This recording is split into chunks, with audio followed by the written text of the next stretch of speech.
The underlying predicate, the foundation of the entire Torah, the entire creation of the world, all of Judaism, Jewish law, everything that has to do with religion, the Bible, Torah, the writings, everything. The foundation is not even found in the Torah. How could that be? That the foundation, the Torah, of the revealed Word of God, isn't even alluded to in the Torah. That it rests in the mystical aspects of the Kabbalahs, in a myth. In somebody's, might be enlightened idea, but in somebody's idea, a personal idea. This is not even a Talmudic exegesis of what's found in Torah or Mishnah, but a underlying idea of just a man. This concept is called Ein Soph. How one translates that concept is unnecessary. Kind of means without end, no end. But the idea is Ein Soph, that there's an underlying strata, a ground, that is not even enunciated in Torah itself, beyond the concepts of the revealed. Torah itself starts off with the letter Bet, because all revelation, all manifestation must be in two-ness. The one underlying reality must be manifested in two-ness, which is even also manifested in the concept of Ein Soph, because Ein Soph has two words to designate an area that's even before creation, or what created creation. And in that Ein Soph itself, there are two aspects. And Ein Soph kind of has its or, and then an Etzmotz Ein Soph. The closest thing we have in the Torah is the word or, because the gematria of the word or is 207, and that's the same as the gematria of Ein Soph. So there's definitely a parallelism between Ein Soph and the or of Ein Soph, but quite frankly, it's not the same. This is what leads me to tell you that it's up to the individual mystic to sensate these areas, to get his own feel for these areas and his own nomenclature of this, his own wordings, neologisms, like the Zohar has many neologisms that just are Zoharic.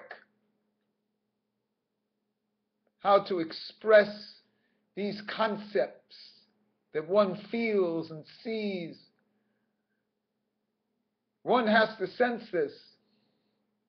In normative Judaism, I'll give you an example. One receives an additional soul on Shabbos to go along with his animal soul and his godly soul.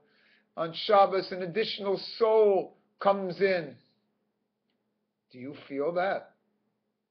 Are you able to sensate that additional soul? Or is it just an intellectual thing that you read about, that on Shabbos there are an additional soul enters in? How about the two malachim that accompany you home from synagogue on Shabbos night? Are you able to sensate that, to feel that? Or are these just stories passed down to you?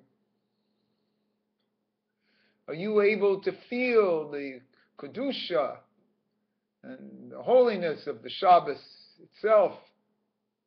Or is it just something that you say you feel, or that you're able to know and quote? That's why these are very deep issues and areas. We talk about Ein Soph, talk about Bereshis, but it's for us to feel it and sensate. That's the real purpose of religion, and to permeate your daily life is to feel this, sensate it. Without that, this is just a story. It takes years to break through and to sensate it for yourself, and then to see where the blockages have been. That the story itself, this twofold story, is actually a blockage. That all is one. But how could all be one when everything is divided into two, into a sacred and profane, into Rahmaninus and Din, into high and low and front and back? How can one perceive that this is all the same? How can one perceive that the Sitra Akra, another term and concept that has just been predicated, not necessarily in the Torah, but how this came about, this Sitra Akra, another Kabbalistic sequence of two words, how this is a hipuch of the Rashi Tivo of Aleph Samach, of Ein Sof into Samach Aleph, Sitra Akra. How everything is Kedusha in Ein Sof and everything is Din in Sitra Akra. Are you able to see these two, this dichotomous split, as one? Isn't the entire opus of the Jewish religion set out to predicate that you do not see this? We do everything for Kedusha. We're not there to see that the Din is equal to Kedusha, that the profane is equal to the sacred. How can this be? This is the deep work. As manifested in the hands, the potential ambidextrous person is told to be right-handed. Everything is evil and sinister in the left hand. We look like we should be bi-handed, homo duplex. Two souls come from the two hands, right and left hand. The godly soul of the right hand and the animal soul of the left hand. Is there a real hierarchy of souls? Which soul is really higher? Do we really have two souls? Are you able to sensate it? Or is it another one of these things that we just say we have? The acceptance of the passing down of many traditions is of this same nature. We're kept from ourselves, we're kept from being whole by having too much faith in this dichotomy that we're not supposed to do anything with the left side, with our animal side. In the final analysis, it's this animal side, the negative commandments that will lead us into an even higher state than the right side. In a certain sense, we're supposed to have two right hands. The tribe of Benjamin and how they fought, son of the right hand. These expressions of duality have to learn, one has to learn to get a unity from this duality. We start as a unity, we break into duality, and we have to come back together as a unity. The only way to do this is through the Kabbalistic approach of breaking the law to fulfill the law. But this takes quite a bit of training, especially in our society. That's big talk, because this breaking the law to fulfill the law usually involves sexual transgressions. How about just using your left hand to write with? That's transgression enough. Understand how the schooling systems have locked us in so that we'll never find our true self, our true fulfillment as trying to form two right hands, trying to turn the left into another right hand.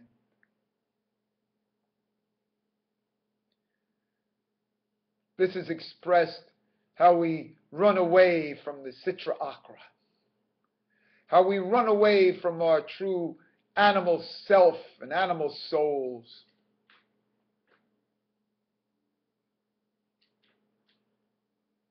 The two that is manifested are the two birds, the two women, Rachel and Leah. But even previous to that, and to where I go back to, is Lilith and Hava, and Lilith's mate, Samel.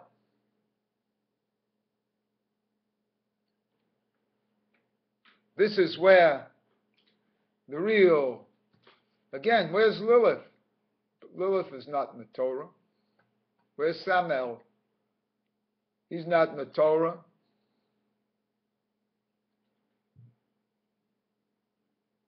The first wife is not in the Torah. Lilith,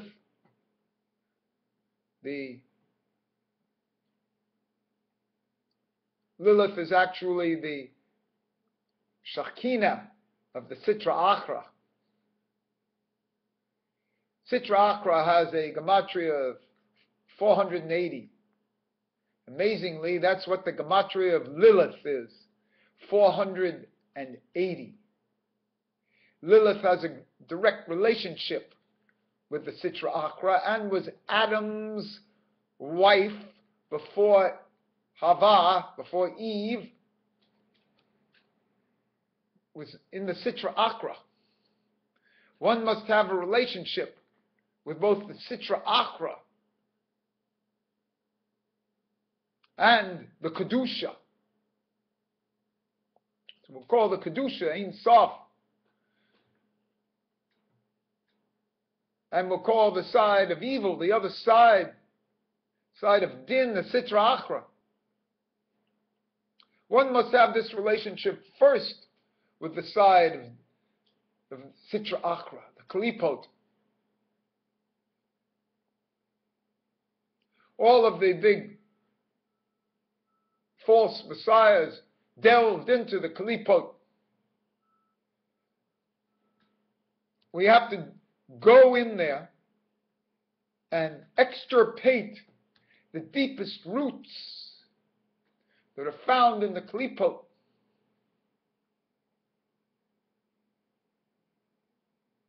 The paradigm of the emancipated woman is Lilith.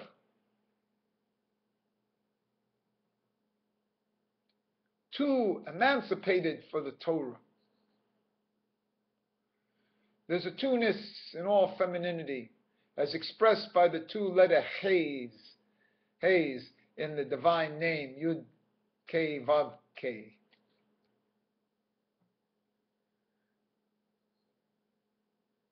Hay has a deep precedent in the feminine. Every man has this concept of two-ness in his feminine desires for feminine expression. What we'll call the Madonna and the whore, the wife and the mistress. Why this is necessary is another story. That it is necessary is expressed easily and shown as the ultimate duality of the bet.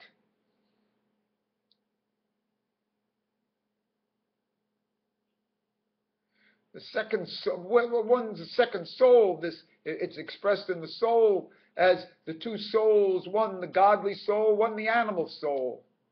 There's a desire for the animal expression. The animal expression is of this body. This body is the highest temple. We're looking in Olam Haba for the resurrection of the body. Well, here it is. Here's our physical world resurrected in a perpetual cycle of the snake biting its own tail.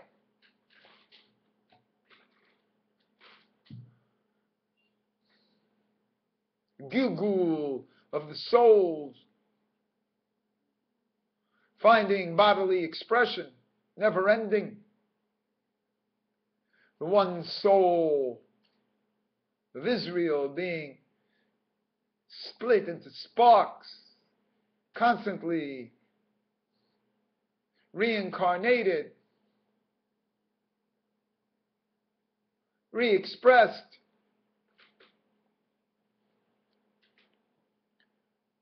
This is beautiful. There's only one thing that's an equality of Ein Soph and Sitra Achra.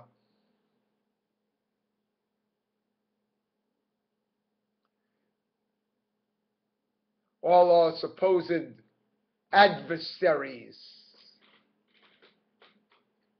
the Nahash, the adversary in Gan Eden, or the Mashiach manifestations.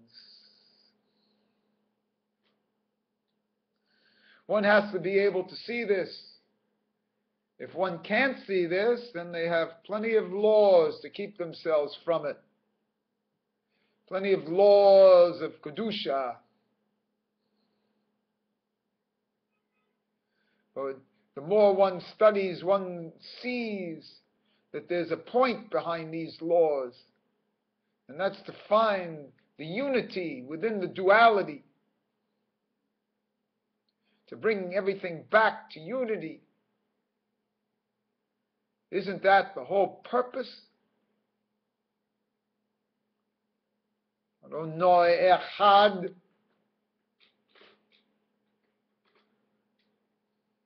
Very difficult concepts.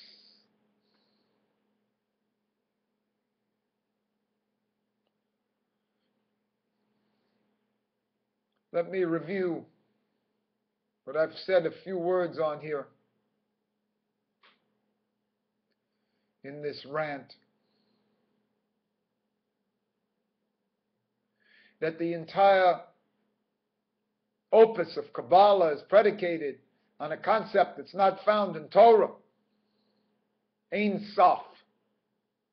Its opposite side, Sitra Achra, is within Ein Soph. Almost to the point where one could say that Ein Soph, the desire rose in Ein Soph, almost in an animal soul desire for the Sitra Achra. And everything you see is in Sitra Achra. The total expression in physical universe is Sitra Achra. And so the desire was latent in Ein Soph. What we call Sitra Achra is really the manifestation of Ein Soph in his animal soul concepts within him. And so Sitra Achra was the reason for creation. There are two sides of creation, a heaven and an earth. The heaven is the godly soul, the earth is the animal soul. And it's a very good point that the animal soul was the original desire for creation, to manifest as a body, as a will, as a desire, as a sexual being, as in the animal sense of pleasures.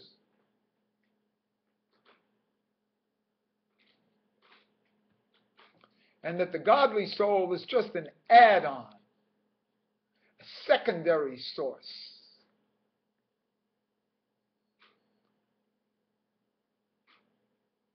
There are many concepts here that will be elucidated upon. For the time being, know that the tunis that you've been taught all along is really only to keep you from the true self.